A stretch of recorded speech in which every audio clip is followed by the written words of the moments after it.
রাক্ষস নিয়ে শাকিব খানের মুখোমুখি সিয়াম আহমেদ। রাক্ষস নিয়ে মোটামুটি সবাই বেশ আশাবাদী। বিশেষ করে সিনেমাটির প্রযোজক জায়গায় পোল্টি মেরে দিয়েছে শাকিবের সঙ্গে।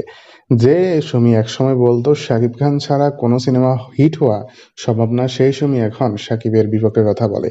তিনি আরো বলে, বরবাদ আমি শাকিব খানকে কেন্দ্র করে বানাইনি, এটা গল্পভিত্তিক, যেটা গল্পের প্রভাবে ব্লকবাস্টার হয়েছে। এমন দ্বিধাচিতার কিন্তু আমরা নতুন দেখছি না। সাকিবকে ব্যবহার করে যারা প্রথমে মার্কেটে উঠে তারা সাকিবের বন্দনা করে, এরপর জায়গায় পল্টি নেয়। তবে অন্যদিকে সিয়াম আহমেদ এখন পর্যন্ত কিছু না বললেও তবে রাক্ষস দিয়ে বেশ বড় হুমকি দিয়েছে। সিয়াম আহমেদ বলেছে, রাক্ষস এমন একটি সিনেমা যে সিনেমার সামনে কেউ টিকতে পারবে না। আমার এই সিনেমা বেশ ভালোই দর্শকদের লাগবে, যেটা আমরা টিজারে ইতিমধ্যে দেখে ফেলেছি। এর থেকে আর ভয়াবহ কিছু অপেক্ষা করছে দর্শকের জন্য, যেটা দেখলে দর্শক মোটামুটি একদম পাগল হয়ে যাবে।